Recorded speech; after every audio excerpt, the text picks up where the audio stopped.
Indian football സീസണിന് തുടക്കം കുറിച്ച Durand cup ടൂർണമെന്റിൽ തങ്ങളുടെ ആദ്യ ഗ്രൂപ്പ് മത്സരത്തിൽ എതിരില്ലാത്ത 8 ഗോളുകളുടെ വിജയമാണ് കേരള ബ്ലാസ്റ്റേഴ്സ് ആഘോഷിച്ചത്. വിദേശ താരങ്ങളായ ക്വാമി പെപ്ര, നോഹ സദോയി എന്നിവർ ബ്ലാസ്റ്റേഴ്സിന് വേണ്ടി ഹാട്രിക് ഗോളുകളുമായി നിറഞ്ഞുകളിച്ചപ്പോൾ ഇഷാൻ പണ്ഡിതയാണ് അവസാന 2 ഗോളുകൾ സ്വന്തമാക്കിയത്.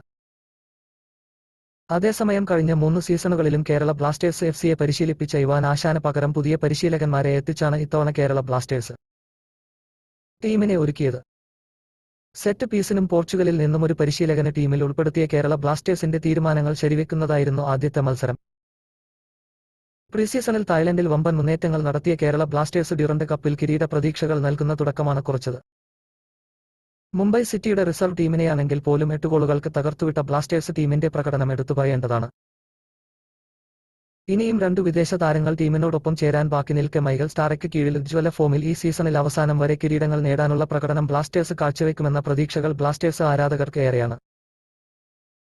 ഡ്യൂറന്റ് കപ്പ് നേടുകയാണെങ്കിൽ ചരിത്രത്തിലെ ആദ്യത്തെ ട്രോഫി ആയിരിക്കുമിത്. അടുത്ത മത്സരത്തിൽ പഞ്ചാബ് എഫ്സിക്കെതിരെയും വിജയം ആവർത്തിക്കാനായാൽ ബ്ലാസ്റ്റേഴ്സിന് അനായാസം ആദ്യമായി ഡ്യൂറന്റ് കപ്പ് സെമിഫൈനലിലേക്ക് മുന്നേറാം. കേരള ബ്ലാസ്റ്റേഴ്സ് എഫ്സിക്ക് വേണ്ടി ഒരു ട്രോഫി നേടുകയെന്ന ഇവാൻ ആശാൻ ബാക്കിവെച്ച സ്വപ്നം മൈക്കൽ സ്റ്റാറയ്ക്ക് നേടിയെടുക്കാനാവുമോ എന്ന് കാത്തിരുന്നു കാണാം.